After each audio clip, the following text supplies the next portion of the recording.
Bueno, muy buenas noches a todos. Eh, Mi nombre es Andrés Rodríguez, de parte del Departamento de Asuntos Académicos del Colegio y de parte de la Asociación Costarricense de Médicos Veterinarios con énfasis en equinos de ACOMBE. Para nosotros es un gran placer hoy continuar con esta serie de charlas que hemos venido realizando estos martes. Hoy tenemos el grato honor de contar con el doctor Alexander Valverde, que nos comparta un poco de su experiencia. El doctor Alexander Valverde es médico veterinario.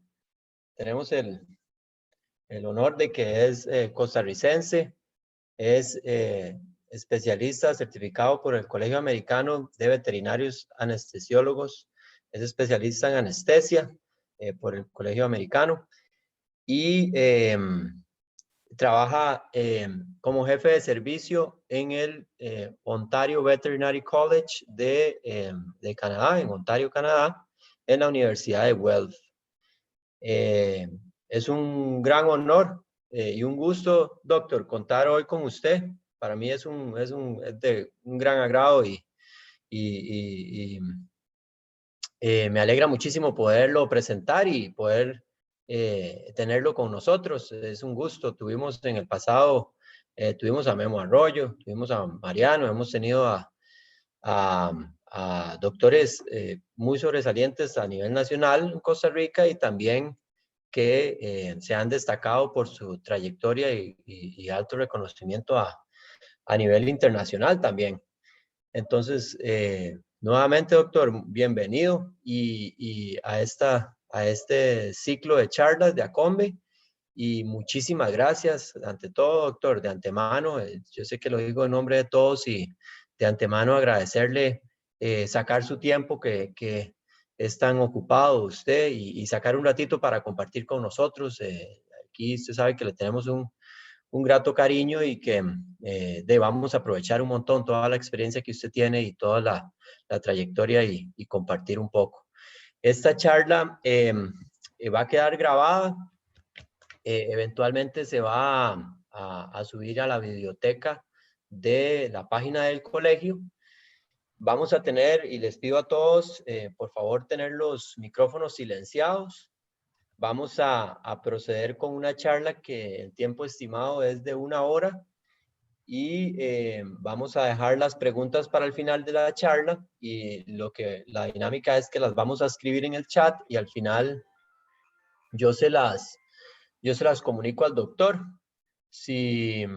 Si alguno al final, si queda algún chance, quisiera hacer una intervención, podemos habilitar los micrófonos una vez que se hayan comentado y explicado las dudas que se pusieron al chat. Entonces, desde ya los invito a que cualquier duda que vaya saliendo la podamos ir poniendo ahí en el chat y al final vamos a hacer lectura de las mismas. Doctor, nuevamente muchas gracias, doctor. Un placer que nos acompañe y le cedo el micrófono. Ok, muchas gracias. Me dice si me escuchan bien. Perfecto, ¿sí? Doctor. Bueno, vamos aquí a compartir la charla. Para empezar y primero de todo saludar a todos por allá, que hace falta más ahora ir al país. Cuando no se puede es cuando uno quiere más ir, y en estas circunstancias que han sido duras para todos, y espero que ustedes todos estén cuidando bastante en lo que es la prevención de esta enfermedad tan horrible que estamos enfocando. Bueno, la charla yo la voy a tratar de ajustar al tiempo. Creo que se puede hacer. Vamos a hablar cosas tal vez a veces muy superficial, pero en las preguntas ustedes pueden exigir más de mí. Y a veces tal vez un poquito como pasadas, pero tal vez si lo digo o lo estoy enfocando en ese punto de que tal vez es un poco pasado, es porque tal vez tiene importancia más de la que pensamos. Bueno, el título es como ya se introdujo, es sobre tranquilización, sedación o neuroleptoanalgesia en caballos para procedimientos en pie y acompañar esto un poco de bloqueos. Yo quisiera que esos sean los objetivos, tal vez, hablar un poco de por qué la sedación en pie es recomendable en ciertos tipos de cirugías o manejos del caballo, las combinaciones que se pueden usar y las drogas que van incluidas en esas combinaciones, un poco de inyecciones intermitentes o bolos versus lo que sería una infusión de las drogas, porque aunque no se van a hacer en muchos casos las infusiones, o algunos las harán, tienen unas ventajas sobre los bolos desde el punto de vista kinético, bueno, farmacocinético, creo que es la palabra. Y tienen la desventaja de que son más, requieren de más intensidad, más preparación y cubrir lo que son algunos de los bloqueos de más utilidad.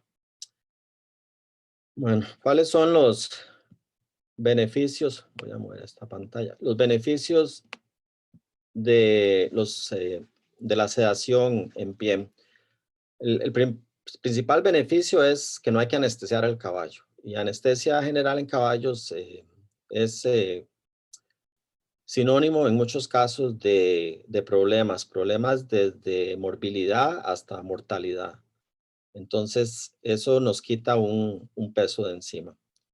Pongo aquí unos números que simplemente los voy a decir muy rápidamente. Cuando uno hace un caballo, estos son datos de un estudio del 98, hay datos más recientes, pero aquí están bien resumidos y los números al fin y al cabo no cambian mucho.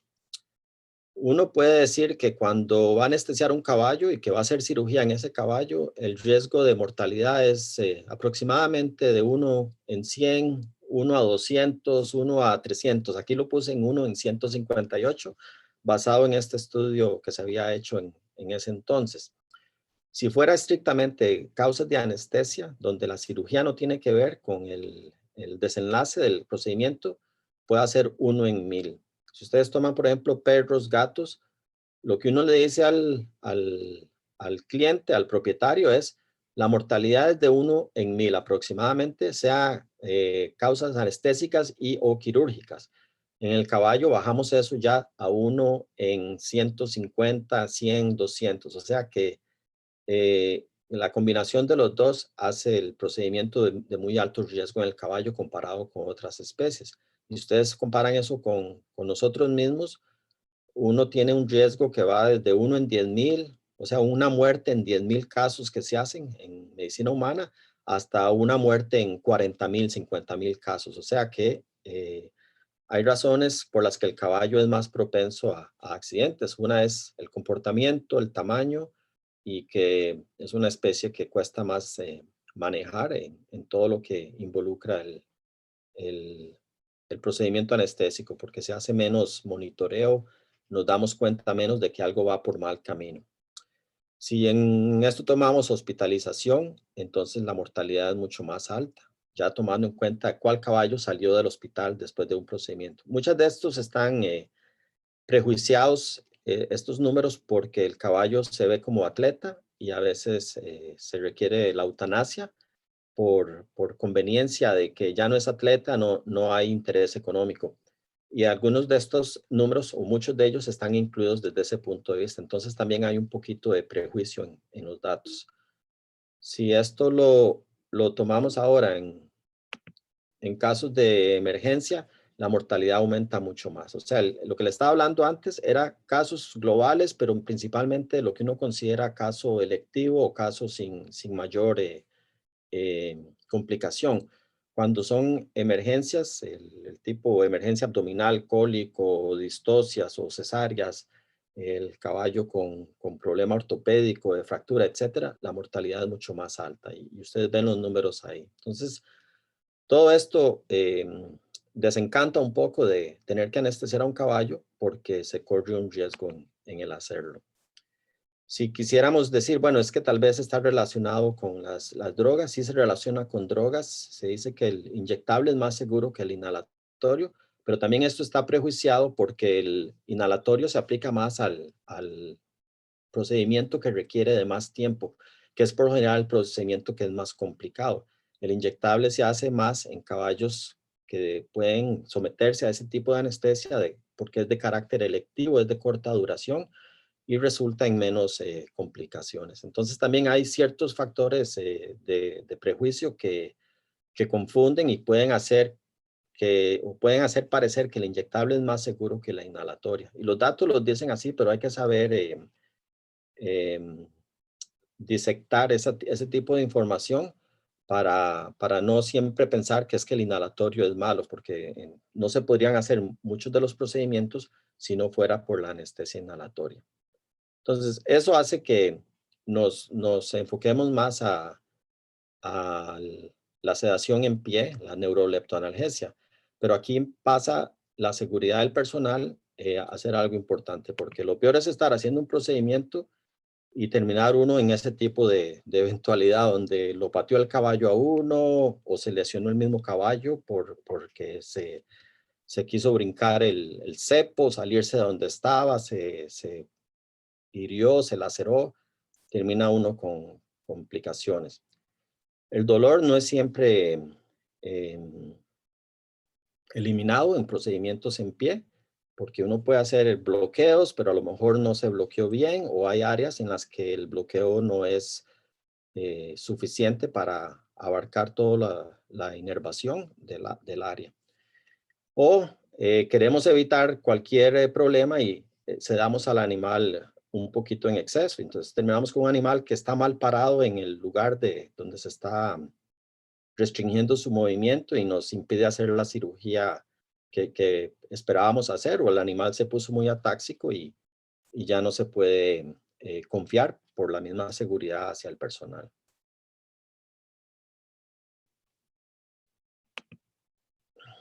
Entonces, ¿qué deberíamos buscar en las drogas que vamos a usar? Primero, que sean confiables. Y confiable a veces quiere decir que no es que es segura para el animal, sino que uno está acostumbrado a usarla y a lo que va a obtener de la droga en sí. Puede hacer que sea confiable porque es una droga que da seguridad cardiovascular, respiratoria, pero una droga, por más segura que sea, en malas manos o en manos de poca experiencia, pasa a ser una droga insegura. Una droga que no es tan refinada o tan buena como otra que se podría usar, en manos que la saben manejar, pasa a ser una droga hasta más segura en ciertas ocasiones. Entonces, eso es algo también de tomar en cuenta, que si no se tiene la experiencia con la droga, podemos no aplicarla bien y esto puede afectar lo que vamos a hacer. Confiable cuando se tiene la experiencia es que yo sé la sedación que da, lo que dura la droga en efecto, lo que dura en aparecer el efecto, y tal vez que los efectos que producen se pueden manejar, aunque causen alteraciones de los parámetros fisiológicos, que las alteraciones son manejables y no repercuten en el desenlace del caso. Y algunos de ellos tienen la propiedad de que son analgésicos, pero no todos son analgésicos. Y algunos son analgésicos para cierto tipo de procedimiento, pero no para todo tipo de procedimiento. Entonces, pedí una lista que me dijeran cuáles drogas tienen en Costa Rica en este momento. Me dijeron que la silacina, a veces la etomidina. Otras opciones serían los otros alfa-2, que incluye la medetomidina o dexmedetomidina, la romifidina. No hay que tenerlos todos, hay algunos que nos gustan más que otros, hay algunos que son más apropiados para ciertos procedimientos, porque tomemos en cuenta, por ejemplo, la detomidina, que tiene una acción más prolongada que la silacina. Entonces, es una droga ideal para el que le gusta hacer una inyección y completar el procedimiento con una inyección única o un mínimo número de inyecciones. Podría ser la silacina, que es de corta duración. Entonces, el procedimiento que voy a hacer es de corta duración y no quiero que el animal quede muy sedado por más tiempo del necesario, porque necesito movilizarme al siguiente servicio que voy a dar. Entonces, podría ser que la silacina se escoja. o puede haber preferencia por estas aquí, dexmedetomidina, porque se maneja muy bien como infusiones, no deja un efecto residual que el animal queda como que acumuló mucho de la droga. Entonces, hay maneras de adaptarse a la droga y adaptar la droga al tipo de procedimiento que se va a hacer. Tienen acepromacina por allá, entonces tienen con qué tranquilizar, pero ya aquí perdemos una propiedad que es analgesia, pero se pueden empezar a combinar con drogas que tengan la propiedad de analgesia. Los opioides, la morfina, el butorfanol, el tramadol, la buprenorfina, la metadona se podrían usar, pero si ya tienen morfina, les digo que no hace falta nada más. Sé que el butorfanol es la droga más, el opioide más común o más preferido por muchos, incluso aquí en Norteamérica, pero la morfina es una droga superior al butorfanol en muchos aspectos, en duración de acción, el grado de analgesia, si se sabe usar bien en menos efectos adversos. Un efecto adverso que tiene la morfina, que tal vez tiene menos el butorfanol, es la motilidad gastrointestinal. Entonces, ese sería un argumento para decir que el butorfanol se prefiere por eso. Pero si estamos pensando en analgesia para usar el opioide, la morfina es superior. Tienen lidocaína que se puede usar y la van a usar en los bloqueos, pero también podría usarse sistémica en ciertas condiciones. Y tienen la ketamina, que pensamos en ella como un agente inductor para anestesia, pero también en dosis subanestésicas es un muy buen analgésico que se puede usar en procedimientos en pie. ¿Qué es una combinación neuroleptoanalgésica? Es una droga, un grupo de drogas que tenga propiedad analgésica con un grupo de drogas o una droga de un grupo que tenga una propiedad de sedar o de tranquilizar. Entonces, tienen que ser dos drogas de grupos farmacológicos diferentes. Entonces, yo podría decir, bueno, la silacina es un sedante y es un analgésico. Entonces, da un efecto neuroleptoanalgésico, pero no es una combinación neuroleptoanalgésica. Entonces, como les digo, incluye grupos farmacológicos diferentes. Puede ser un agonista alfa 2 y un opioide. Aquí hay ejemplos de eso. Puede ser un tranquilizante sedativo como la acepromacina. Algunos dicen que no es sedativo, pero lo que nosotros vemos es que el animal se adormece, entonces vamos a llamar eso sedación o tranquilización. Ya es más semántico el término. Pero esta droga, combinada con un agonista alfa 2, que es analgésico, ya pasa a ser un neuroleptoanalgésico, una combinación. Pudo haber sido la acepromacina con morfina también, eso sería un neuroleptoanalgésico. Entonces hay maneras de combinar. Estos son como ejemplos generales. ¿Qué es la ventaja de combinar dos drogas y ya una droga podría tener las dos propiedades? La ventaja es que el efecto puede ser aditivo o sinérgico. Aditivo quiere decir que doy menos en muchas circunstancias de una de las drogas o de las dos y obtengo el mismo efecto que si hubiera usado una droga única. Podría ser, por ejemplo, que el grado de sedación de la acepromacina con la silacina, usando menos silacina y una dosis también baja de acepromacina, es igual a que si diera silacina. Entonces es un efecto aditivo. O puede ser un efecto sinérgico. Sinérgico quiere decir que el efecto es superior a de cualquiera de las dos drogas individualmente.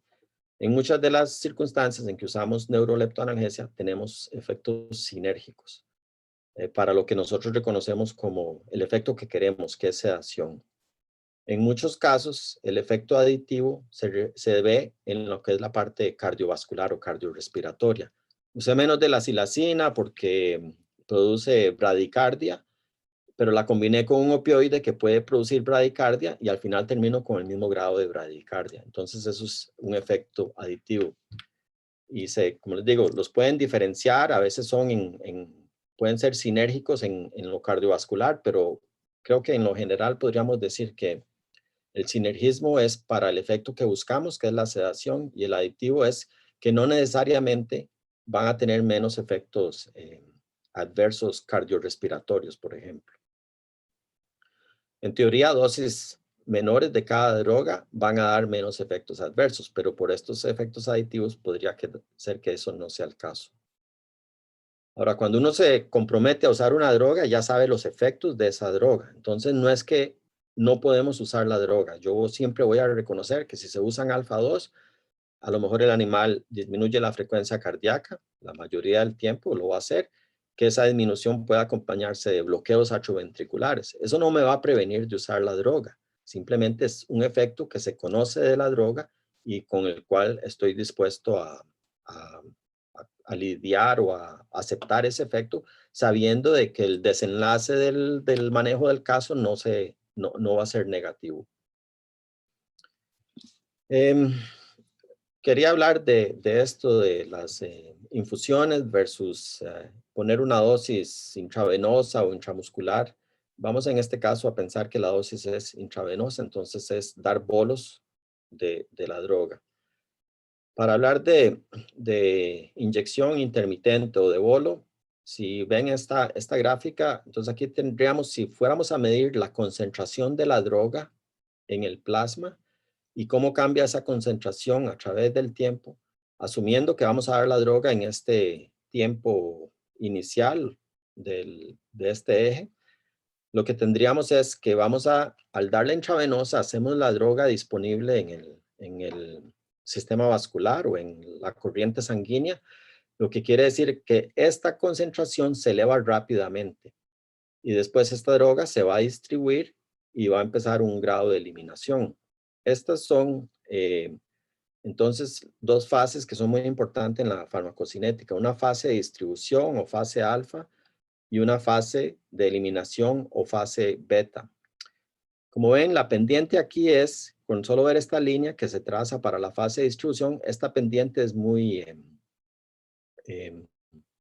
elevada, mientras que en la fase de eliminación el ángulo se pierde un poco. En esto lo que estamos haciendo es haciendo la droga disponible en la sangre y por medio de la circulación hacerla disponible a los demás tejidos. Se está distribuyendo. En esta fase ya ocurrió la distribución, que seguirá ocurriendo, pero ya el proceso principal es cómo se elimina la droga. Entonces esta va a ser la eliminación, por ejemplo, por biotransformación, el hígado y otros tejidos están haciendo lo que tienen que hacer, y el riñón eliminando, filtrando la droga que se va a eliminar principalmente por esa vía, aunque sabemos que hay otras vías de eliminación. Si esto ahora lo construyo de que aquí de la droga, yo sé que esta droga se comporta, y la mayoría de las drogas tienen este tipo de comportamiento farmacocinético, en que tienen una fase de distribución, fase de eliminación. Si fuera una inyección intramuscular, entonces la absorción, si siguen la flecha, que espero se vea, la absorción es sobre el tiempo, llega a un pico que va a ser aquí y menor que el pico de esta curva intravenosa, y después empieza la fase de eliminación. Es como una montaña lo que se forma ahí. Si yo supiera la concentración a la que la droga produce un efecto deseado, es decir, una concentración terapéutica, si esto fuera un antibiótico sería en la que inhibe o elimina al agente patógeno, pero en lo que estamos hablando es, por ejemplo, grado de sedación o grado de analgesia, y esas concentraciones pueden ser diferentes. Puedo tener sedación a tales niveles y analgesia a otros niveles. Entonces, si esta es la concentración en la que yo tengo el efecto que busco, quiere decir que en esta concentración obtuve el efecto, pero tal vez en más de lo que quería. Entonces, eso puede ser que resultara en sedación excesiva, ataxia excesiva. Cuando la droga baja por debajo de esa concentración terapéutica, se pierde el efecto que buscaba. Entonces, si yo no he terminado el procedimiento que estoy ejecutando a este tiempo, donde ya bajó por la dosis, el animal estaría respondiendo a lo que estoy haciendo y yo estaría en una situación incómoda. Entonces es probable que se dé un segundo bolo o una segunda dosis intermitente. Cuando esto sucede, yo estoy tomando el punto de partida de esta concentración que ya está presente en la sangre versus la concentración que no existía antes. Entonces quiere decir que esta curva se va a elevar y dependiendo de la dosis, si dieron una dosis igual a la inicial, va a elevarse en esta misma magnitud de aquí a acá, de este punto donde ustedes repitieron la dosis, que pudo haber sido aquí o pudo haber sido aquí, dependiendo de cuánto anticiparon o se atrasaron en la administración. Aquí, sin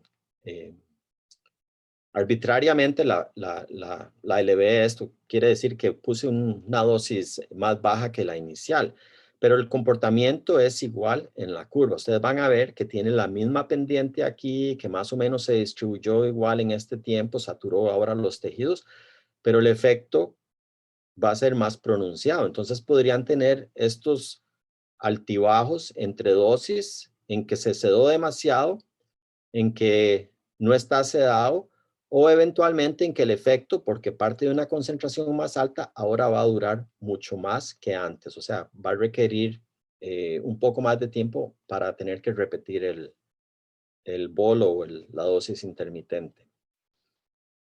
Entonces podríamos estar en una situación aquí, que aquí lo di, volví a darlo, me atrasé un poco en este punto, lo volví a dar, ahora se elevó menos y así voy. Eso va a resultar en que las concentraciones se van elevando tanto o más por encima de la dosis terapéutica o disminuyen tanto tanto de la dosis terapéutica. Y eso nos lleva en que el animal en estas fases se va sedando demasiado, o en estas fases el animal puede reaccionar a lo que yo estoy haciendo. Entonces uno quisiera evitar esto y para eso se usan las infusiones constantes. Una infusión constante debe tener un bolo de inicial o bolo de llenado en el que se acopla uno a la fase de distribución y en que ya saturó los tejidos para que se va dando la eliminación. Cuando estamos en esta fase, y estos son los parámetros farmacocinéticos que se determinan, cuál es la vida media de esta droga, cuál es el volumen de distribución, cuál es la permanencia de la droga en la sangre, a qué concentración terapéutica produce el efecto. Si uno sabe esos parámetros, uno puede calcular de que en esta etapa de eliminación, lo único que hay que hacer es dar la cantidad que se está eliminando para sostener esta concentración por encima o al nivel de lo que es terapéutico. Entonces, cuando uno da un bolo de llenado o bolo inicial en una infusión constante, debería en un tiempo prudencial, que puede ser inmediato o con al trazo de minutos, que pueden ser bastantes minutos, pero por lo general con cierta prontitud, se empieza, ya sabiendo los parámetros farmacocinéticos, la infusión constante. Entonces ya aquí yo determiné que quería empezar la infusión aquí, ya reconocí cómo está el animal sedándose y voy a empezar a compensar, a reemplazar lo que se va eliminando. Quiere decir que arbitrariamente esta curva estaría haciendo lo opuesto de esta otra y se van a encontrar a un punto donde después la concentración se mantiene en el nivel que yo quería. Entonces los picos, los altibajos ya se evitan. Entonces el caballo está en un nivel más apropiado para los procedimientos, porque a lo mejor la posición del paciente es importante en el procedimiento. Si se daba mucho no podía hacer la cirugía o lo que estaba haciendo. Si el animal perdía sedación, tampoco me dejaba hacerlo. Aquí ya es más constante. Y si el animal reacciona, es más fácil dar una fracción de esta droga en este punto, o en el punto donde haya bajado y normalizar la concentración para que se den los signos que yo asumo se van a dar en concentraciones terapéuticas. Entonces eso permitiría, por ejemplo, cuando se hacen procedimientos laparoscópicos en pie, el cirujano no le gusta y con todo sentido que el plano anatómico, la ventana que tienen aquí, la visualización cambie porque un pequeño movimiento del caballo distorsiona la posición de los órganos y si están extrayendo un ovario, una masa o corrigiendo un desplazamiento nefroesplénico, cerrando el espacio nefroesplénico, lo que más quisieran es que la cavidad esté en la misma ventana, visualización en el monitor para poder hacer el manejo desde fuera a lo que ven en la pantalla.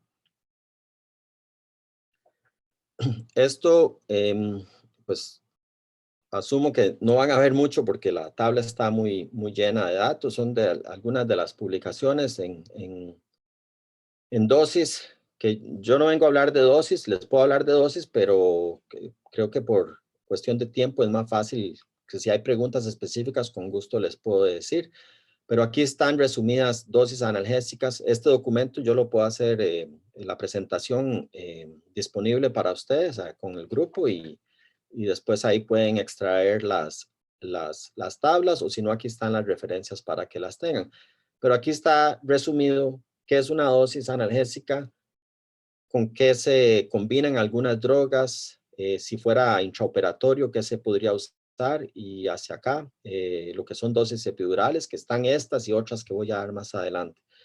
Pero sabiendo la droga que se usa, lo que se quiere obtener, uno empieza como a trabajar con las dosis aquí y a familiarizarse para saber cuál dosis para tal procedimiento es ideal y cómo ajustarla. Si di mucho, la próxima vez menos. Si di menos, siempre se puede dar más. Entonces ese es otro punto. En sedación en pie, a veces es mejor dar menos y poder corregir, porque una vez que se dio más, hay que esperar a que el caballo haga el trabajo por uno en cuestión de biotransformación y eliminación. Muy cortamente, nada más decir lo que yo creo que es importante de cada grupo de drogas. Los alfa-2, como producen vasoconstricción, tienden a producir hipertensión. Como producen hipertensión, despiertan un reflejo vasoreceptor que resulta en bradicardia y bloqueos atrioventriculares. Ahora, cuando nosotros tenemos un caballo en pie, y sobre todo en las razas de Costa Rica, los costarricenses de paso que están acelerados todos o los viven acelerados para que se vean más briosos, ese caballo ya tiene una presión arterial que está elevada. Entonces, estas drogas no necesariamente producen vasoconstricción en ellos. Puede hacer que la presión no cambie. Pero eso, la presencia de la droga estimulando los receptores alfa, aunque la presión no cambie, es suficiente para dar bradicardia, porque aunque no se reconozca que el valor de presión arterial cambió, siempre se va a dar este reflejo vasoreceptor. Son excelentes analgésicos. La analgesia de ellos es sobre fibras C, y las fibras C en vías nociceptivas tienen que ver más con dolor de tipo visceral, dolor de conducción lenta, dolor inflamatorio. Entonces, no son drogas que se van a usar se usan en cirugía, pero no quitan el dolor quirúrgico. Lo que hacen es aliviar.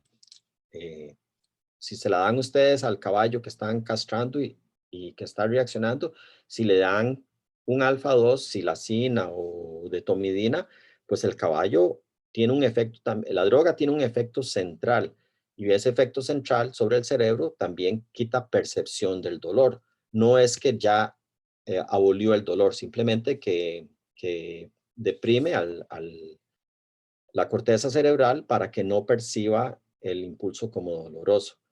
Aunque vamos a reconocer que las fibras sobre las que actúa en eso que está haciendo el cirujano, que está produciendo no solo conducción rápida, sino conducción lenta, o sea, fibras A delta, conducción rápida versus fibras C, conducción lenta.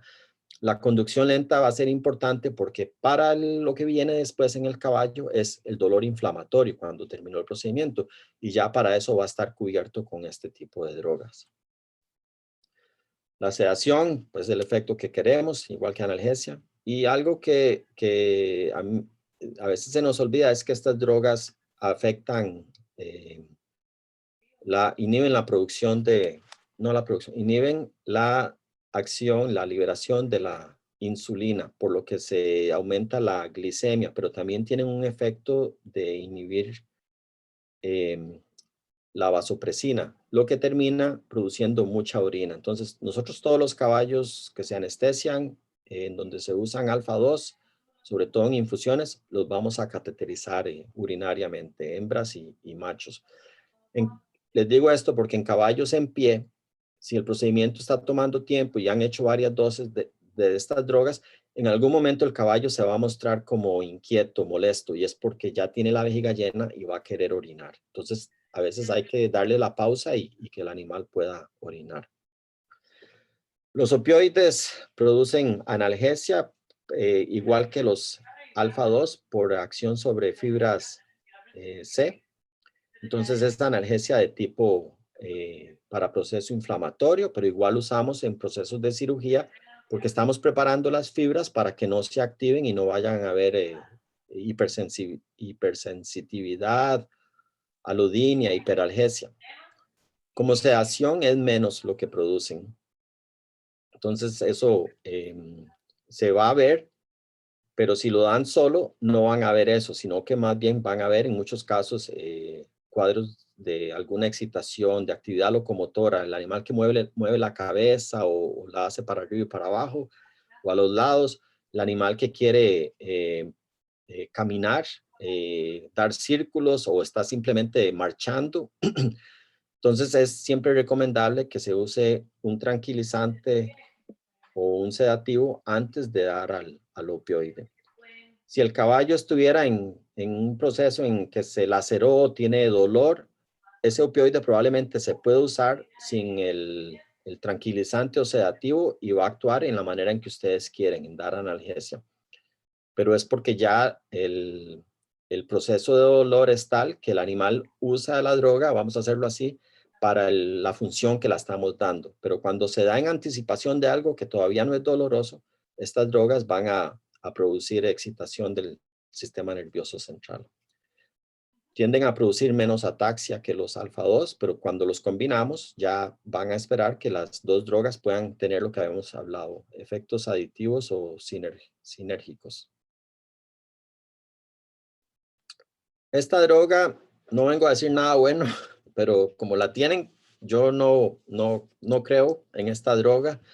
La literatura no cree en esta droga. Si la dan oral, tiene muy baja biodisponibilidad. Quiere decir, no se absorbe bien, no logra concentraciones que puedan ser terapéuticas en otras especies. Esta droga, cuando se metaboliza, produce un metabolito que se llama M1, o se abrevia M1. Ni siquiera se puede medir en el caballo. Y esto pasa en el perro también. Quiere decir que no producen o parecieran no producir el metabolito, que es el que da el componente analgésico de la droga, el que da la duración. Algo así como con la morfina, que uno da morfina y se convierte en un metabolito, morfina 6 glucuronidada, que es el que da la larga acción de analgesia. Pues este producto, si no produce el metabolito, el tramadol, entonces probablemente no es analgésico en caballos. Y los estudios que se han hecho a diferentes dosis de 1 a 3 a 4 miligramos por kilogramo nunca han podido probar que tenga un efecto analgésico en el caballo. Entonces, yo ni siquiera la incluyo en las drogas en que usamos aquí en caballos. La cepromacina es pues una buena droga, es una droga un poco lenta de acción, no hay analgesia, pero puede estar actuando aditivamente, sinérgicamente con alguno de los otros drogas, los alfa-2 o los opioides, para que esa droga dé buena sedación. Si hay buena sedación, hay buena depresión del sistema nervioso central, la percepción es menos al dolor. Entonces, desde ese punto de vista puede tener un efecto positivo, pero por sí sola no la prescribe uno, no la da porque el animal está con dolor. Dan lo que más piensa uno es una tranquilización. Algunos dicen, bueno, es conocido que no es sedación, pero el que está viendo un caballo que se tranquilizó, que está más callado, puede decir, ese caballo se ve sedado. Entonces, yo las voy a usar intercambiablemente solo por la facilidad de poderlo decir así en esta charla. No produce ataxia, incluso hay caballos que reciben acepromacina para que los puedan entrenar y correr porque es la única manera de lidiar con ellos, pero no es el propósito de la droga, pero eso se hace en la industria equina. Y como antagonista alfa, ya en lo que es el periféricamente, hace lo opuesto a los alfa-2, entonces estas drogas pueden vasodilatar. Entonces, si yo, por ejemplo, tomo acepromacina y la doy con silacina, tengo una que da vasoconstricción, una que da vasodilatación. Entonces el efecto es balanceado. Ni es tanta la vasodilatación, ni es tanta la vasoconstricción. Entonces esas presiones se mantienen mejor. Es probable que el animal tenga menos bradicardia porque el reflejo vasoreceptor se da menos en esos animales. Un problema, no es problema, pero algo a tomar en cuenta es que cuando se usa una droga que es agonista y otra antagonista de un receptor, tienen que competir por el receptor. Si este animal tuviera un problema en que se complicó la cirugía o el grado, el estado cardiovascular del animal se altera, las drogas que usamos en la resucitación incluyen drogas que actúan sobre los receptores alfa, la epinefrina, norepinefrina, dopamina. Entonces ya ustedes no van a tener la misma magnitud de acción de esas drogas de resucitación porque los receptores están ocupados tanto por la cepromacina como por los agonistas alfa 2. Entonces son cosas que hay que tomar en cuenta de cuando se usa esto. No estoy diciendo no se use, pero si tuviera una emergencia, tengo que estar consciente de que el efecto de las drogas de resucitación, esas drogas que mencioné, puede ser menos. La lidocaína es analgésico si se da intravenoso, es anestésico si se da como por infiltración de nervios o por vía epidural. Tiene otras propiedades que la hacen una droga muy versátil, es antiinflamatoria, tiene efectos antiendotóxicos. Cuando se da intravenosa, que lo usamos mucho en caballos bajo anestesia y se usa en caballos en pie, por ejemplo, el caballo que viene saliendo de un post cólico y que tal vez se quiere ayudar con la parte de motilidad, de analgesia incluso. Esta droga como antiinflamatorio ayuda a recuperar la inflamación o a neutralizar la inflamación que se está dando en el tracto gastrointestinal. Y eso le da propiedades de que se recupera la motilidad. Entonces no es un prokinético, pero facilita que el intestino se recupere días más rápido, horas más rápida que si no se usara. Y los efectos antiendotóxicos probablemente influyen en eso, en cómo actúa a nivel de las membranas y lo que está haciendo en el manejo de iones de sodio y de calcio. Cuando se da intravenosa y si se da muy rápidamente, puede producir desorientación, puede producir ataxia. Entonces, siempre se da de manera lenta. En el caballo que está anestesiado, yo la doy como un bolo rápido porque yo no voy a reconocer ni la desorientación ni la ataxia porque el animal está bajo anestesia. Pero ustedes van a leer mucho que siempre se debe dar lentamente. Entonces hay muchos anestesistas que incluso el animal anestesiado la dan de carácter muy lento. Yo no lo hago así porque la interpretación mía es diferente de que ese no es un problema del caballo anestesiado, es un problema del caballo en pie, consciente. La última droga es la ketamina, que produce analgesia en dosis bajas y altas, produce anestesia en dosis altas, llamo a la dosis regular de inducción. Hay algo que se llama no sé la traducción, yo lo voy a decir, el golpe de ketamina. La ketamina en dosis muy bajas, aquí están los rangos, comparen con estas dosis aquí. Como su mecanismo es de disociación, produce una disociación del paciente en el que el caballo está incómodo en el procedimiento en pie, no se deja o está molesto con lo que se le está haciendo, se le da una dosis baja, 50 o 100 miligramos totales en un caballo de 50 kilos, de 500 kilos. Y esta droga como que va a hacer que el caballo se desconecte del ambiente. No quiere decir que perdió el conocimiento, simplemente él permanece en pie, simplemente como que, digamos, está viendo mariposas, se pigió, no sé si ya se usan o no esas palabras por allá, y es suficiente a veces como para pasar por un tramo difícil de la cirugía en donde el animal no se dejaba. Bueno, eso cubre las drogas. Aquí voy revisando el tiempo y para ajustarme al tiempo que me dieron o que estamos dispuestos a hacer esto. Vamos a hablar de los bloqueos y los dividí en lo que se puede hacer en la cabeza, lo que se puede hacer en el flanco y en epidurales. Yo no vengo a hablar de bloqueos de diagnóstico de renqueras, sino bloqueos para procedimientos quirúrgicos. Entonces, quisiera nada más, si tomamos un minuto o dos para ir por esta anatomía de este cráneo, hay dos nervios que nos interesan. El que está aquí en color naranja, por lo menos en mi pantalla, este que viene saliendo de este meato acústico interno, es el nervio facial. El nervio facial nos interesa porque es motor y porque para ciertos procedimientos queremos quitar el efecto motor de la área que está inervada.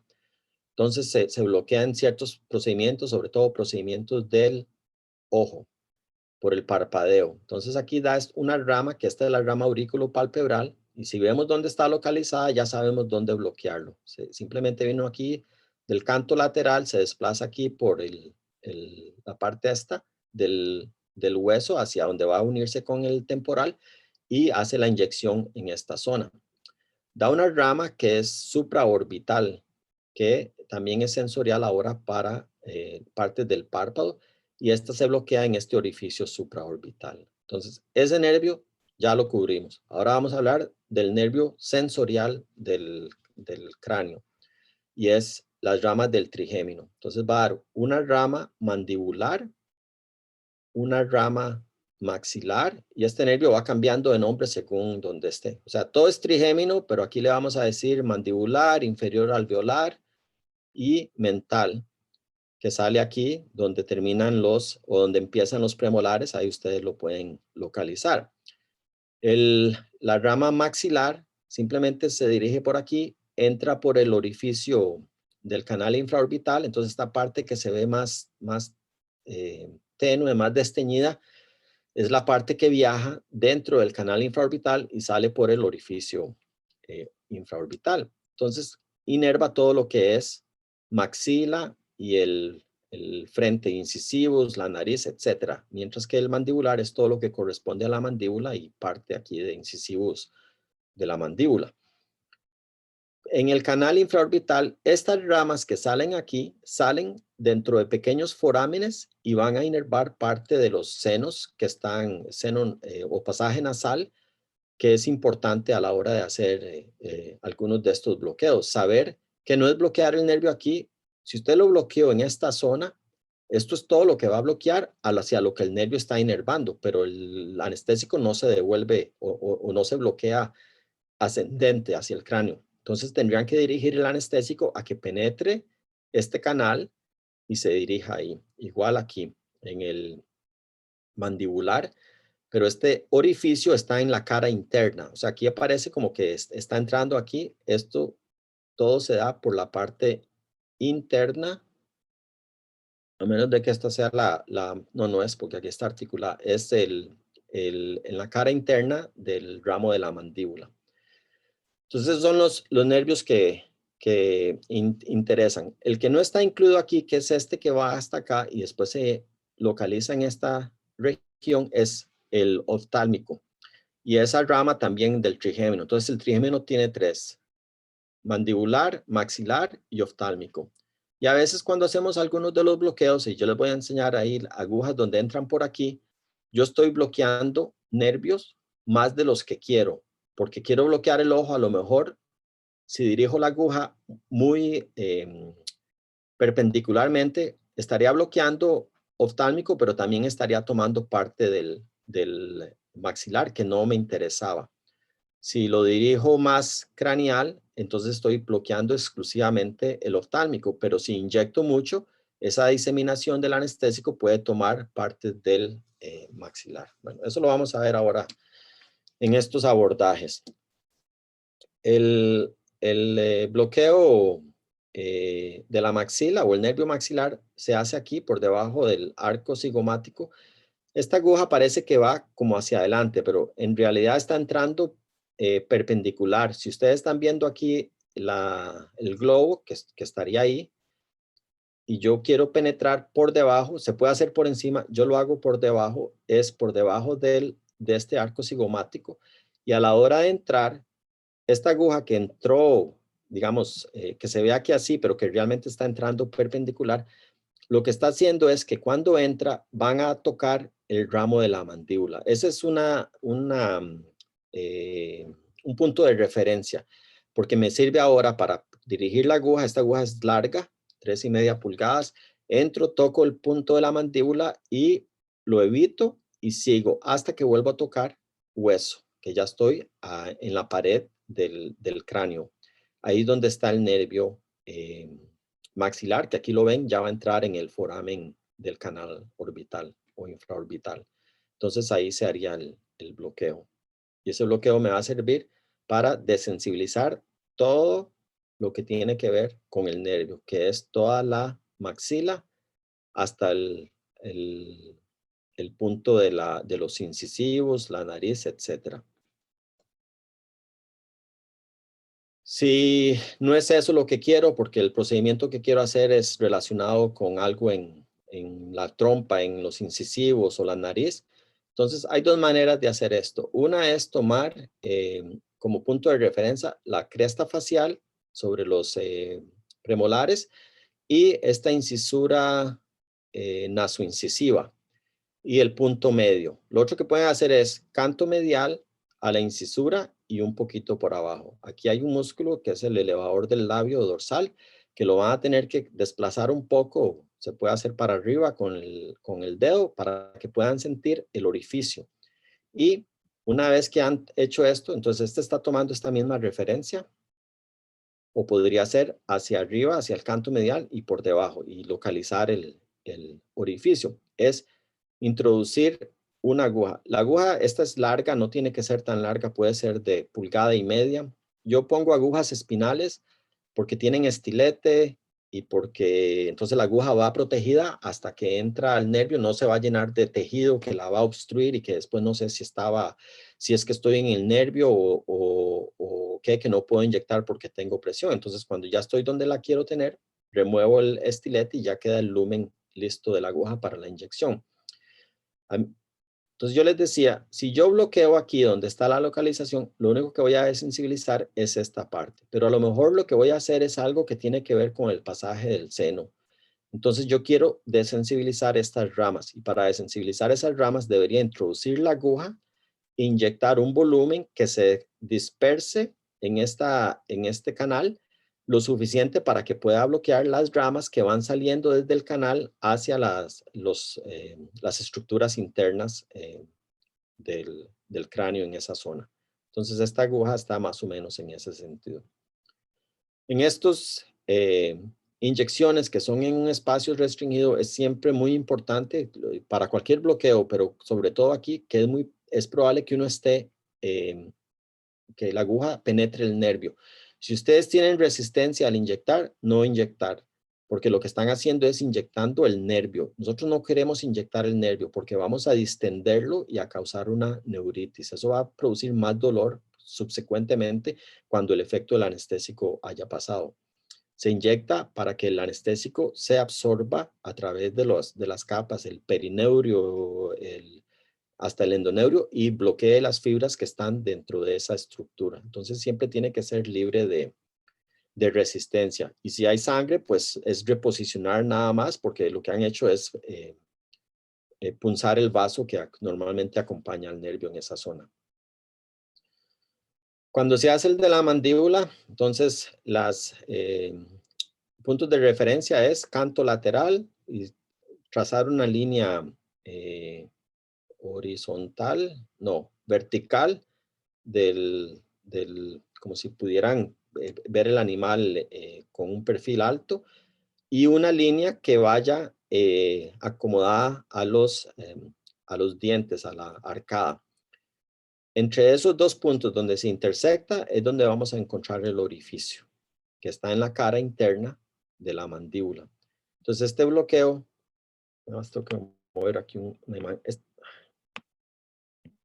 Este bloqueo se puede hacer entrando en este ángulo se puede hacer entrando en este ángulo, que es más difícil a veces por la posición del cuello que está aquí, o desde abajo. Yo entro en diagonal porque es la distancia más corta dentro de todos los puntos. Y no es que hay que entrar desde aquí. Ustedes pueden simplemente en la cara interna es colocar la aguja empujando la piel y el tejido que está aquí para que la aguja viaje, por ejemplo, desde aquí hasta acá y no desde el ángulo. El ángulo está simplemente como referencia de que es de aquí y aquí. Entonces quiero entrar a este punto, es aproximar la aguja lo más que se pueda y ir al punto.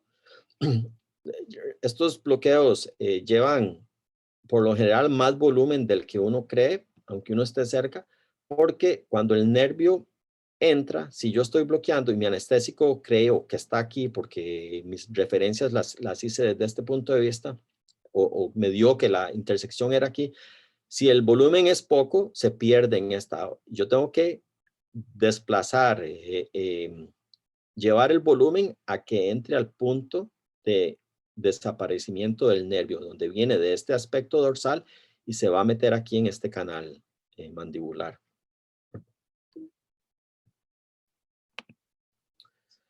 Para la parte distal, entonces vamos a tomar este foramen mental y ahí vamos a hacer el bloqueo mental. También se puede introducir la aguja en él. Este bloqueo más se usa para procedimientos que tienen que ver con los incisivos, entonces no necesariamente y no siempre es fácil introducir la aguja, se puede inyectar en esta zona. La referencia es donde empiezan los premolares, simplemente, y donde si hay canino o incisores, es por palpación saber que está en un punto intermedio y reconocer dónde está el orificio. En el ojo, este bloqueo para enucleaciones, por ejemplo, en pie, es importante acordarse de la parte del facial motor que va a dar aurículo palpebral y el supraorbital. Aquí está el supraorbital introducido en el foramen, donde, bueno, hay sangre, pero se reposiciona y se inyecta. La rama lacrimal, la rama del cigomático, la infratronclear, son todos ramas del nervio oftálmico. Y estas se bloquean por hacer el bloqueo oftálmico, como se los voy a describir dentro de un momento, pero también se pueden bloquear independientemente. Más fácil que eso sería simplemente hagan un bloqueo circular, toda la circunferencia del ojo. Entonces, no muy cerca de aquí, porque me imagino que van a cerrar los párpados, entonces no quieren interferir con donde el cirujano va a pasar su hilo de sutura y cerrar el ojo. Entonces, yo lo hago más dorsal. Y lo que hago es esto, introducir una aguja aquí y voy inyectando. Ya ahora que inyecté, se desensibilizó esta zona, entonces sigo con la aguja introducida ahí, o si es una aguja más corta, voy introduciendo donde ya se depositó el anestésico. Entonces realmente solo responde el caballo en la primera inyección. Las siguientes voy desensibilizando hasta completar el círculo. Esto hay que hacerlo aquí, aunque se haya hecho el bloqueo del oftálmico, que ya estoy por describirlo, porque no siempre podemos garantizar que las ramas nerviosas más superficiales aquí se hayan bloqueado con el bloqueo que se hace de tipo retrovulvar, que es lo que vamos a describir. Esto es un caballo anestesiado, pero es el mismo procedimiento. En el arco del globo ocular van a introducir una aguja larga y la van a desplazar en dirección al ojo, pensando en que detrás del ojo está el nervio, la rama del nervio trigémino, la rama oftálmica, que es lo que quieren desensibilizar. Va a desensibilizar uno también el nervio óptico que está ahí atrás y el oculomotor y las ramas del oftálmico que ya describimos, la lacrimal, intratronclear, y aquí para que la vean, y del cigomático. Entonces, esta aguja se desplaza y yo siempre digo, cuando la aguja va, no hay que, se dirige por detrás del ojo, pero en un momento va a capturar los músculos del ojo. Entonces, ustedes van a ver al ojo moverse porque están perforando las capas de músculo que están sosteniendo al ojo. Entonces, es una buena indicación de que que uno va por buen camino. y esta aguja se introduce hasta que choque con hueso. Entonces se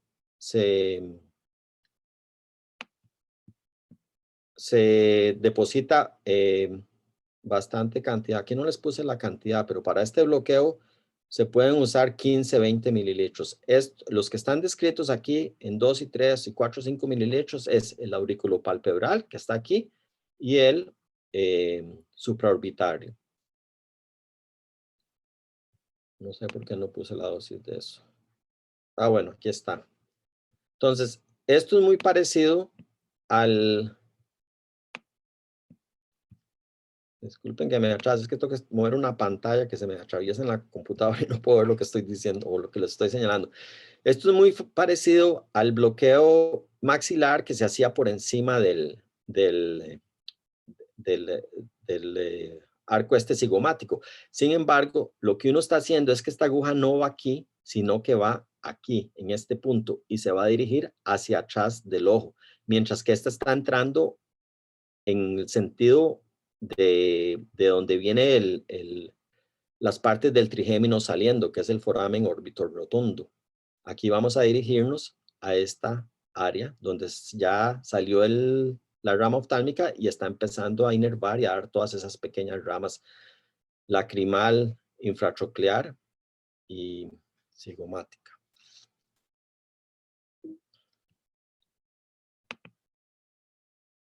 Ahí está más o menos descrita la diferencia. Entonces, eso nos permite a nosotros hacer esto. Un caballo en pie, un caballo viejo, caballo que ya estaba ciego en un ojo y se le está sacando el otro ojo. No, eso es un caballo en que uno no quiere anestesiarlo. Bajo anestesia general, los casos oftálmicos tienen de las complicaciones y morbilidad y mortalidad más altas, porque algunos perdieron la visión agudamente o se está sacando un ojo que era parcialmente visual y este caballo en recuperación se va a comportar de una manera en que se siente, ya sea porque hay dolor, si no se considera eso, o porque está desubicado en que puede cometer, comportarse como un caballo y más, y tener complicaciones. Para el flanco, disculpe que me estoy atrasando aquí, voy a ir un poquito más rápido. El flanco es muy estrecho en el caballo, acuérdense cuántas costillas hay ahí, 18, entonces deja muy poco espacio. Pero se pueden hacer procedimientos de remoción de ovarios, ya los habíamos descrito, nefroesplénicos, etc. Los nervios que hay que bloquear son el nervio T18, el último torácico y los dos primeros lumbares, L1 y L2. Y los landmarks, los puntos de referencia son la última costilla, trazan una línea perpendicular hacia los procesos transversos. Este va a coincidir con el proceso transverso L3. Cuando ustedes localizan a L3, cuando la aguja entra aquí y se desplaza entre procesos transversos L3 y L2, cae sobre el nervio L2. Entonces así es como bloqueo el primero. De eso calculo más o menos 5 centímetros para hacer el segundo. Ya tengo el punto de referencia, estoy más o menos a 5 o 6 centímetros del proceso espinoso aquí en la parte epaxial. Ahora 5 centímetros para adelante y vuelvo a hacer lo mismo. Localizar el proceso transverso de L2 y ubicarme por delante de él para estar entre L2 y L1 y ahí se puede bloquear L1. Y lo mismo se hace para bloquear T18. Ahora entre L1 y T18, 5 centímetros. Aquí tengo un video rápido de esto. Doctor, usted no se preocupe por el tiempo, doctor, usted tranquilo. Ok, No se estrese. perfecto. Bueno, es un video a lo rápido, no es que estaba preocupado, pero es que así lo montamos. Ahí estamos bloqueando, localizando L3, ya se había bloqueado L2, ahora vamos 5 centímetros para adelante, introducimos la aguja, sentimos el proceso transverso, se baja la aguja para estar por debajo de él, ahí se bloquea la rama ventral. Esta rama lleva 15, 20 centímetros, con 15 centímetros es suficiente. Otros 5 centímetros, ahora estamos entre L1 y T18 por delante del proceso. Ahí simplemente yo estoy sintiendo el proceso transverso y desplazando la aguja por debajo de la rama ventral. Eventualmente vuelvo al proceso transverso y ahí inyecto los 5 centímetros que es para bloquear la rama dorsal. Y eso va a desensibilizar todo el flanco. Una alternativa de esto es...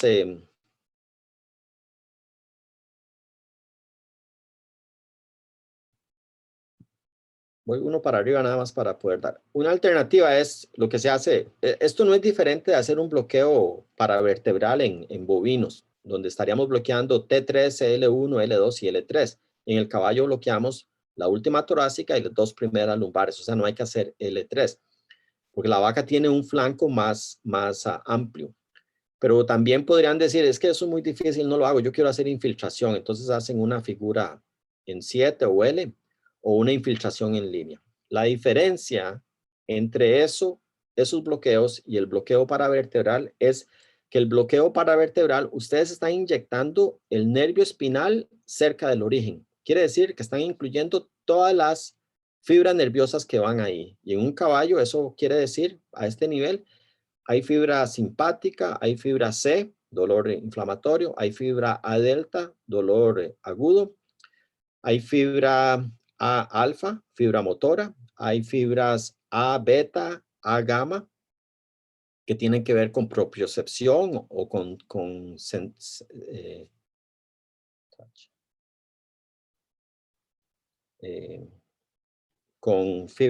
sensación de sentir el contacto. Entonces, las he bloqueado todas. Como bloqueé el nervio cerca de su origen, la duración del bloqueo es mucho mayor que si fuera infiltrado aquí, porque aquí lo que se están bloqueando es el nervio ya más fino o fibras nerviosas, terminales nerviosas. Y lo otro es que aquí el bloqueo es completo. Aquí es dependiente del tipo de ramas de los nervios que hayan tomado en eso. Entonces, yo siempre prefiero el bloqueo paravertebral que la infiltración.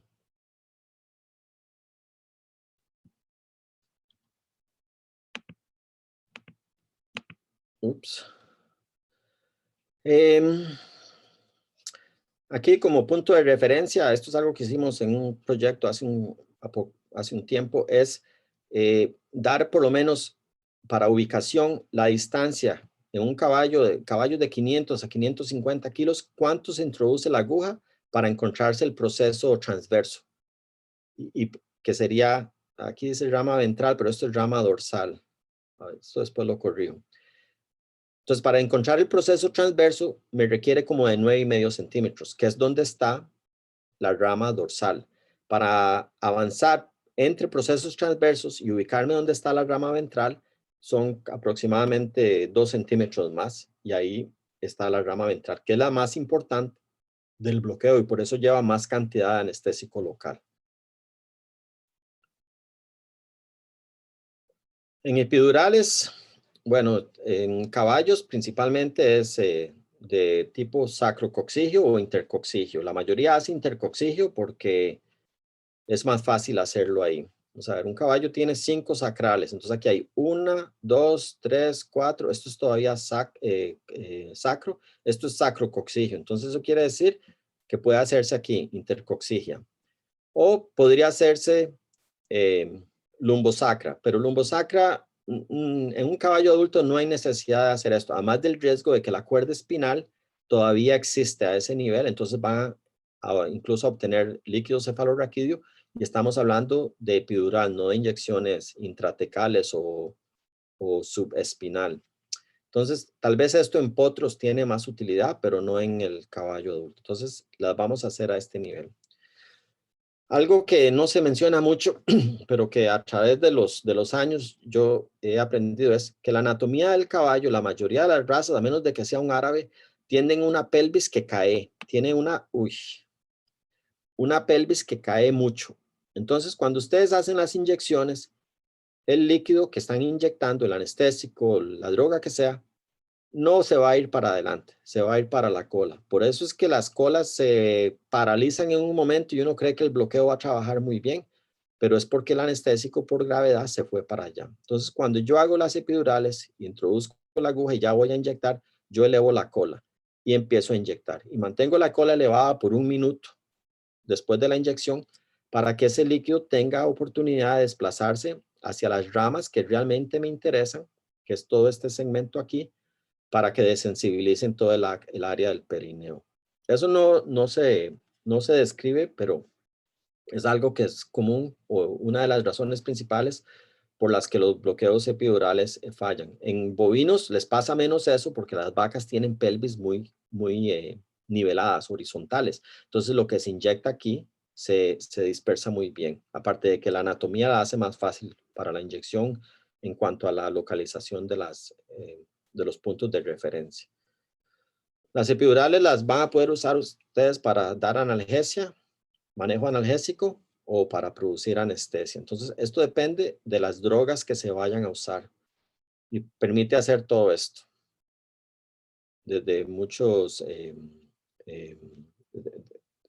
dependiendo de lo que van a hacer, podrían facilitar cualquiera de estas cosas. Pueden dar analgesia del abdomen, quiero aclarar eso. Eso, por ejemplo, si yo doy una morfina epidural, esa droga eventualmente por su contacto y sobre todo si logró alcanzar la región sacrolumbar, esa droga va a penetrar al líquido cefalorraquídeo y se va a empezar a distribuir dentro del líquido cefalorraquídeo a lo largo de la columna. Entonces va a dar analgesia de abdomen. No es lo que se hace normalmente, pero es una posibilidad de lo que se puede hacer. Si dan la mayoría de las drogas, analgesia o anestesia al miembro posterior. Yo quiero analgesia, no anestesia, porque anestesia querría decir que puedo tomar ramas, por ejemplo, lo que inerva femoral, ciáticos o 4, 5, 3, 4, 5 y producir parálisis del miembro y eso no conviene en un caballo porque ya sabemos cómo reaccionan a esto y la ataxia asociada va a hacer que el animal se haga algo que no es recomendable. Se puede hacer las inyecciones con agujas, preferiblemente espinales, o se puede ubicar un catéter, posicionar un catéter epidural, como se indica aquí. Aquí estamos entre coxigia 1 y 2.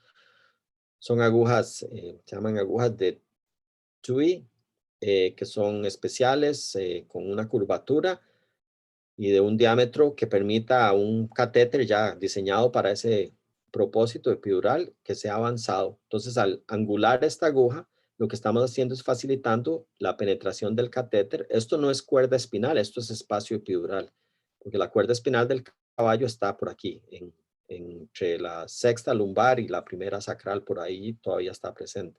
Entonces, avanzar este catéter porque después me voy a dedicar a hacer inyecciones. Entonces, eso es para manejo, por ejemplo, analgésico en un caballo que tenga alguna laceración o una celulitis o algo donde requiera analgesia por horas, días, semanas. Entonces, se ubicaría un catéter con ese fin.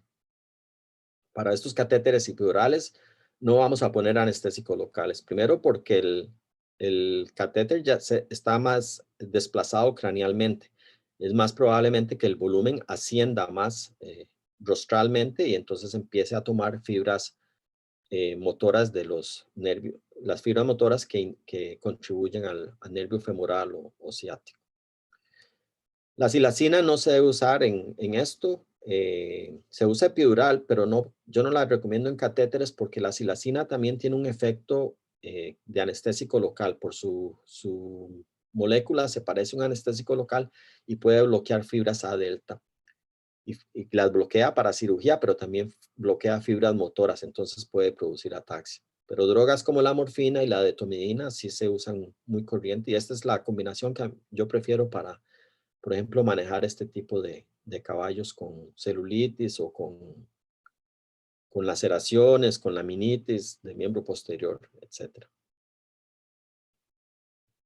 Esto es lo que puede pasar si se abusó en el anestésico local o si se usó silacina con un catéter epidural o en una inyección con aguja, pero dando volúmenes muy altos o dosis muy altas de las drogas.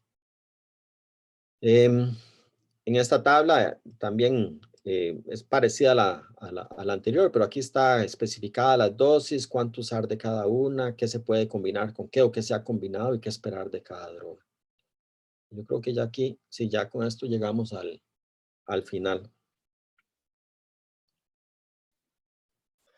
Doctor, muchísimas gracias. Muchísimas Gracias a usted. gracias. Súper interesante, doctor. Y muchas gracias en serio por su tiempo y por tan interesante charla. Vamos a, entonces, a todos las personas participantes, los insto a poner preguntas en el chat. Si alguno tiene, ahí veo que hay unas preguntas, vamos a empezar a leer las preguntas. Y si algún otro tiene alguna otra consulta, que nos las ponga ahí por el chat para hacérsela al doctor. Doctor, la primera pregunta, vamos a ver, dice, en el bloqueo de la rama orbital del trigémino, ¿cómo evito el globo ocular? Dice que no entendió muy bien los puntos de referencia, pero ¿cómo evitar el globo ocular? La pregunta de la doctora Arlette Castillo. Ok, entonces la rama es de la que emerge por el foramen supraorbital. Esto es un huequito que está, si ustedes palpan la circunferencia de la órbita, entonces en la parte más dorsal, como a 1 centímetro, centímetro y medio, si uno pasa el dedo por ahí va a sentir que hay una depresión. Entonces, en esa depresión es el foramen. Y en ese foramen es donde viene el nervio saliendo de la parte interna de la órbita hacia afuera para dar inervación al área.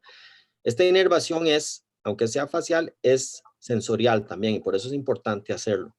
Entonces, ahí lo que se hace, y está escrito en las diapositivas, me parece, yo dije, usen una aguja 23 de 0.75 pulgadas, o sea, menos de 1 pulgada, puede ser media pulgada, 3/4 de pulgada, y la introducen en ese foramen. Una vez que la aguja va a desaparecer, a esa distancia no está cerca del globo ocular. Ni siquiera se relaciona con o sea, el ojo está ahí en la fosa ocular, en el globo. No, el globo no, en la fosa orbital, pero la aguja no va a llegar a ese punto. Entonces, la respuesta sería, tiene que usar una aguja de un diámetro pequeño, 23 o 25, y que sea corta, de media pulgada, máximo 3/4 de pulgada. Y si la introducen en el foramen, entonces aspira, si tiene sangre, no la tienen que sacar, nada más cambie el ángulo. Y si la inyección se siente sin resistencia, proceda con la inyección. Okay. Yo creo que tal vez la doctora, doctor, se refería a la rama oftálmica Ah, ok. del aurículo palpebral. Ajá. Sí, perdón, discúlpeme, doctor, gracias, felicidades y perdón que abra mi micrófono, pero tal vez no me expliqué bien. Tenía dos imágenes, A y B, y en esas usted explicó cómo va este nervio que va de hecho pegado a la cara interna del globo, a ver si me explico, del globo ocular, Sí. y entonces dijo que se entraba ya sea por atrás o por arriba, Sí, pero sí. no entendí los puntos de referencia para evitar el globo ocular. Me disculpo por no haberme explicado. No, está bien. O sea, es la rama oftálmica. Entonces, en la diapositiva ahí, si usted entra por la fosa que está, o por el retrovulvar, que es lo que estamos haciendo, entonces la palabra lo dice. Estoy por encima del arco cigomático y por encima de la circunferencia de la fosa orbitaria. Entonces estoy por detrás del ojo. Si usted entra y lo dirige hacia el ojo, pero manteniendo la distancia de que imagínese al ojo y que usted va a estar por detrás del ojo. Para meterlo en el ojo tendría que angular mucho como quien va a entrar de ese punto y a salir por el medio de la fosa orbitaria, por el medio del ojo. Y no es eso, es mantenerse como dirigiendo la aguja hacia la parte medial, hacia la pared temporal que está no la pared temporal, pero la pared de la fosa orbitaria. Y entonces no van a tener problemas. Llega el momento cuando esa aguja se ha introducido, les dije que usan una de 3,5 pulgadas por ahí, se va a introducir por lo menos 2,5 a 3 pulgadas y van a tocar o van a llegar a hueso. Y ahí es donde se hace la inyección. Igual se aspira, se ve que no haya sangre, se inyecta sin que haya resistencia. Si el caballo está respondiendo, cuando van introduciendo la aguja, lo que van haciendo es que van inyectando pequeñas cantidades, 1 mililitro y avanzando, 1 mililitro y avanzando. Yo por lo general puedo introducirla en un caballo sedado hasta el punto de contacto con el hueso. Muchas gracias, doctor, y felicidades. Ya me quedó muy claro, gracias. Muchas gracias a usted. Doc, otra consulta, que si la epidural puede generar analgesia abdominal caudal también, como en caninos, o solo es para miembros y cola, para miembros posteriores y cola, y que si se recomienda el uso ¿cuál es su opinión sobre el uso del tramadol en epidural? Que si en esta vía se puede usar. Se puede usar y está escrito, pero no, el tramadol, yo soy sincero, el tramadol no sirve. Entonces yo no lo recomiendo. Si hay drogas que trabajan bien, no hay necesidad de usar el tramadol. Lo que pasa con estas drogas es que todo el mundo les quiere encontrar un uso más y no necesariamente el uso es de utilidad. Hay mejores drogas que el tramadol. Analgesia es diferente a anestesia. Analgesia quiere decir que estoy trabajando sobre fibra C, que estoy dando una droga que probablemente por actuar solo sobre fibra C no tiene acción sobre otras fibras. Anestesia es, por ejemplo, un anestésico local que va a trabajar sobre todo el tipo de fibras que se originan de la cuerda espinal. Entonces, tiene acción sobre las fibras motoras. Y eso da anestesia porque también tiene acción sobre las fibras C y fibras A delta. Entonces, si yo quiero dar analgesia de un caballo que tiene dolor abdominal, como en pequeñas especies, yo puedo hacerlo, pero lo que voy a usar es un opioide o principalmente un opioide, porque necesito que esta droga tenga su acción en la cuerda espinal específicamente, que penetre las membranas de la cuerda espinal y que se mezcle con el líquido cefalorraquídeo y que en esta mezcla logre tener contacto con los receptores en el cuerno dorsal, en las láminas 1 y 2 del cuerno dorsal. Si ustedes ponen un anestésico local para hacer eso, bloquearon las fibras motoras, ese caballo se va a caer. Entonces no era lo que se quería. El animal tiene analgesia, pero está en el suelo y se va a quebrar o va a hacer algo imprudente. Entonces no es el fin. En pequeñas especies nosotros hacemos esto de dar drogas que paralizan al animal aparte de la analgesia o que lo producen ataxia, pero el perro que no se siente bien de pie se echa y se queda echado. El caballo no se comporta así, entonces eso no se puede hacer de la misma manera. Y es el problema a veces de las epidurales, que la epidural no trabajó bien y empiezan a hacer dosis adicionales de anestésico local que empiezan a tomar más fibras de las que debió tomar. Y no necesariamente ya la analgesia se da, lo que están haciendo es tomando fibras motoras y produciendo ataxia. Ok. Doctor, aquí otra consulta que sí, como usted mencionó que la silacina en las epidurales llevaba complicaciones, ¿qué protocolo recomendaría usted para la anestesia epidural en una reparación de fístula rectovaginal? Y hay otra que es también de reparación de fístula rectovaginal, que es que si usted bloquea los nervios pudendos para la reparación de la fístula. O sea, yo uso la silacina para ese tipo de cirugías. Cuando yo dije que no la recomiendo es para analgesia, que es diferente. O sea, el caballo que tiene celulitis o laminitis, yo no le voy a poner silacina porque va a tomar fibras motoras. Entonces ese animal se va a hacer atáxico. Yo le doy silacina al caballo o a la yegua que necesita una corrección de fístula rectovaginal y la puedo dar sola porque actúa también como la lidocaína, pero a mí lo que más me gusta es combinar la silacina con la lidocaína en esos casos. Entonces yo tomaría un caballo de 500 kilos, 100 miligramos de silacina, eso es 0.2 miligramos por kilo, y la mezclo con 4 o 5 centímetros de lidocaína, eso es menos de 0.2 hasta 0.2 miligramos por kilogramo. Entonces esos 5 mililitros es lo que le voy a poner epidural, esperar el efecto y hacer la cirugía.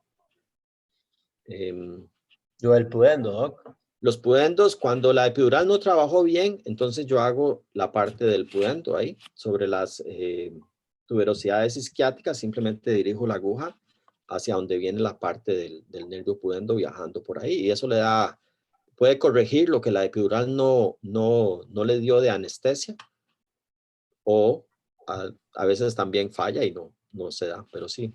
Pero no la hago de rutina, solo cuando mi epidural no trabajó como quería. Okay.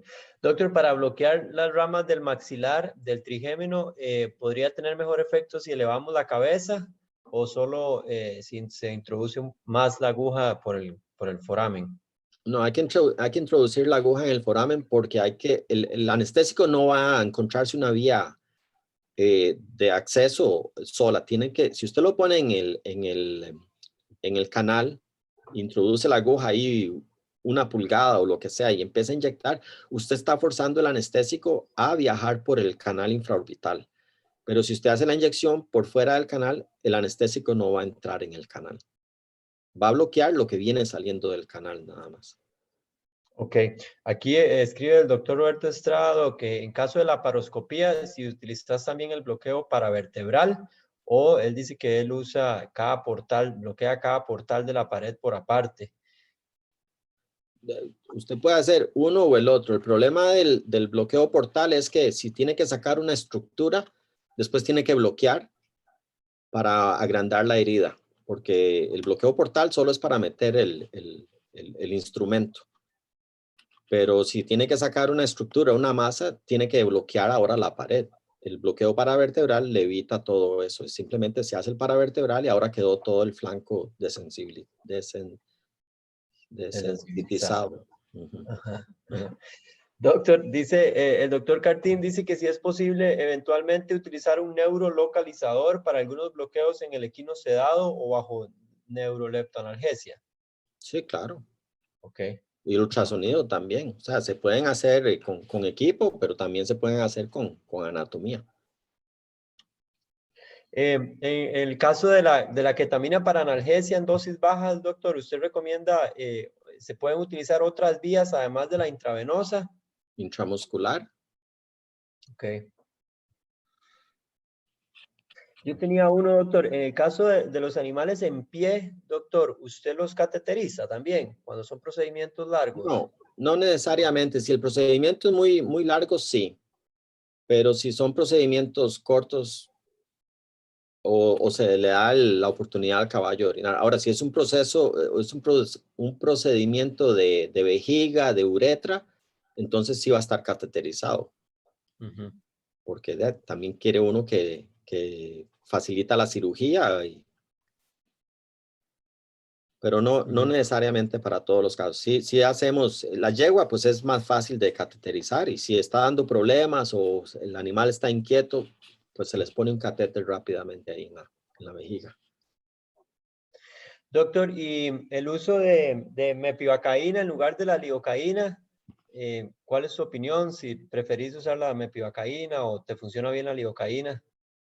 Yo uso la lidocaína porque trabaja bien, pero se puede usar mepivacaína. No hay gran diferencia.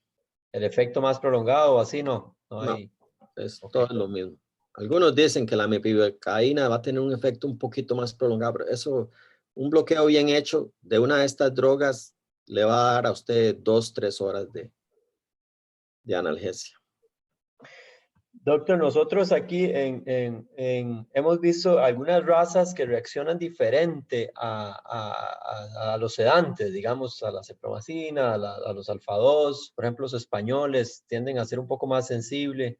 ¿Hay alguna forma de prever eso, de prevenir? ¿Cuál es su opinión al respecto de las reacciones idiosincráticas de cada uno, doctor? Pues hay animales, aquí como les decimos nosotros, es un borracho barato, que con poquito ya está. Pero eso lo único que uno hace es dar la dosis. Cuando uno está haciendo sedación, lo dije durante la exposición, que no es mejor dar menos y tener que dar más que no di demasiado y ahora tengo que lidiar con el efecto de haber dado demasiado.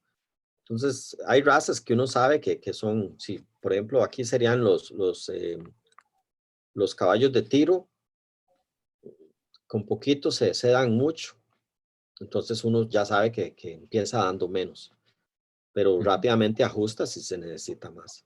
Yo creo que eso es simplemente sentido común. Si usted trabaja con esa raza y la experiencia suya es esa, ya usted sabe lo que tiene que hacer. Como lo dije al inicio, una buena droga en malas manos es peor que una mala droga en buenas manos. Entonces, sobre la experiencia. Perfecto, doctor. Muchísimas gracias. En serio, doctor, creo que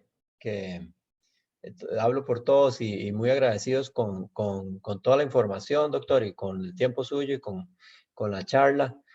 Aquí en el chat todos le mandan saludos, doctor, y muy en realidad, muy completa la charla y creo que se aclararon muchas dudas y cumple con todos los, gracias por formar parte de este ciclo de charlas y de ahí estar ahí en contacto siempre, doctor, siempre estar anuente y dispuesto a colaborar con los doctores aquí, costarricenses, ¿verdad? Hay algunos también que se nos conectaron de otros países y esa es la idea, ¿verdad? Que todos los que les gusta y nos apasiona esto, que aprendamos de personas con tanta experiencia y trayectoria como usted.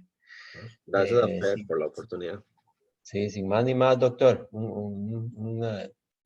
Cordial saludo y eso sería, doctor. Muchísimas gracias. Bueno, yo le mando la charla ahí en PDF y le voy a corregir el